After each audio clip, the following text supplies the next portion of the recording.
मैं हूं सुरजीत कुमार। सभी को जय हिंद। मैं बस चर्चा करूंगा भारत में पर्यावरण कानून यानी इन्वायरमेंटल लॉज की, इसकी भूमिका या इंट्रोडक्शन पर नज़र डालें तो पर्यावरण संबंधित कानून पर्यावरण के संरक्षण व प्राकृतिक संसाधनों के उपयोग को नियंत्रित करने में महत्वपूर्ण भूमिका निभाते हैं। पर्यावरण संबंधित कानून की सफलता मुख्य रूप से इस बात पर निर्भर करती है कि उन्हें किस प्रकार लागू किया जाए। 1912 में ब्रिटिश सरकार द्वारा वन्य, पंछी और जंतु संरक्षण नियम बनाया गया। भारतीय संविधान के अनुच्छेद 21 के अंतर्गत जीवन के अधिकार की सुप्रीम कोर्ट द्वारा व्याख्या कर स्वच्छ पर्यावरण के अधिकार को भी शामिल किया गया। स्वतंत्र भारत में भी पर्यावरण संरक्षण के उपाय प्रथम पंचवर्षीय योजना से शुरू किए गए हैं। जंतुओं के संरक्षण के लिए वन्यजीव संरक्षण अधिनियम 1972 पत्थर का मील साबित हुआ। वन्यजीव संरक्षण अधिनियम 1972 पर चर्चा करें तो 1972 में स्टॉकहोम कॉन्फ्रेंस के उद्देश्य की पूर्ति करने के लिए सरकार ने प्रभावी ढंग से इसे देश के वन्यजीवों की रक्षा हेतु तस्करी, अवैध शिकार व वन्यजीवन और वनोत्पादन के अवैध व्यापार को नियंत्रण करने के उद्देश्य से वन्यजीव संरक्षण अधिनियम 1972 को अधिनियमित किया। जनवरी 2003 में इस अधिनियम को संशोधित किया गया और इस नाम भारतीय वन्यजीव संरक्षण अधिनियम 2000 रखा गया। इसके अंतर्गत दंड तथा जुर्माने के प्रावधान को कठोर कर दिया गया। इस अधिनियम में जंगली जानवरों, पक्षियों और पौधों को अधिक सुरक्षा प्रदान करता है। यह अधिनियम जम्मू कश्मीर को छोड़कर पूरे भारत में लागू होता है।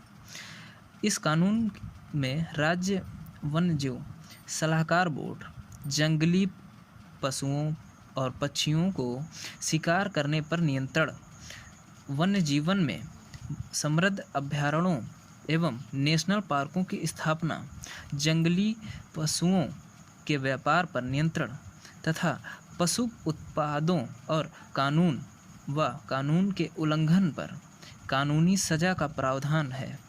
इस अधिनियम में 6 श्रेणियां हैं। अनुसूचित 1 और अनुसूचित 2 के भाग 2 में दी गई श्रेणियों के जीवों को नुकसान पहुंचाना संपूर्ण भारत में पूर्णतः प्रतिबंध है एवं उल्लंघन करने पर कठोर सजा का प्रावधान भी है। अनुसूचित 3 और 4 में श्रेणीबद्ध किए गए जीव भी संरक्षित हैं, परंतु इन्हें हानि पहुंचाने पर तुलनात्मक कम सजा का प्रावधान है।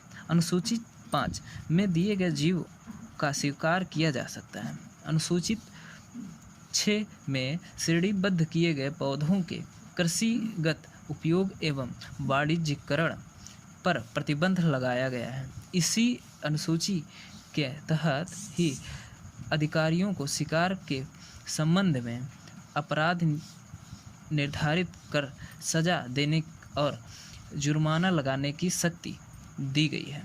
1982 में लागू हुए इस कानून के संशोधन ने पशुधन और वैज्ञानिक प्रबंधन के उद्देश्य से जंगली पशुओं को पकड़ने व उनके परिवहन की अनुमति देती है।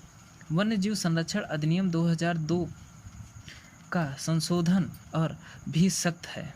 इस अधिनियम में एक नया अध्याय 4A जोड़ा गया, जिसमें जीवों के अवैध शिकार और व्यापार से अर्जित की गई संपत्ति की जब्ती का प्रावधान है। इससे समुदाय रिजर्व क्षेत्र की स्थापना जैसी नई धारणाएं भी सामने रखी हैं। इसने अनेक परिभाषाओं का बदला, मसलन अब पशुओं में पक्षी और मछलियों भी शामिल हैं। परितंत्रों को संरक्षण सुनिश्चित करने के लिए वनों के उत्पादनों की पुनर्भाषित की गई है। इस अधिनियम को 2006 में पुनः संशोधित कर इसे अध्याय 4B और 4C जोड़े गए। पर्यावरण, वन और जलवायु परिवर्तन मंत्रालय ने राज्यसभा में वन्यजीव संरक्षण अधिनियम 2013 पेश किया। इसमें वन्यजीवों से संबंधित अपराधों के लिए कठोर सजा और भारतीय कानून को अंतर्राष्ट्रीय कानून आदि के अनुसार बनाने का प्रयत्न किया गया। इस संशोधन विधेयक में कुछ परिस्थितियों को छोड़कर पशु जाल के उपयोग पर प्रतिबंध लगे। संरक्षित क्षेत्रों के प्रबंधन में ग्राम सभा और ग्राम पंचायत को शामिल करने के साथ ही अंडमान निकोबार द्वीप समूह की शिकार व संग्राहक जनजाति को कुछ हद तक शिकार करने का अधिकार प्राप्त किए गए, कुछ अधिकार प्रदान किए गए। इस संशोधन विधेयक में अभयारण्यों तथा उनकी सीमा के शिकार करने पर 5 लाख से 25 लाख का जुर्माना और 5 साल से 7 साल की सज़ा है, जो 3 से 7 साल की सज़ा व 10,000 का जुर्माना था पहले। अपराध दोहराने वालों को 7 साल की सज़ा और 30 लाख जुर्माना देना होगा। व्याघ्र और अन्य संकटापन्न प्रजाति अपराध ब्यूरो के स्थान पर वन्यजीव अभयारण्य नियंत्रण ब्यूरो का गठन किया गया। धन्यवाद।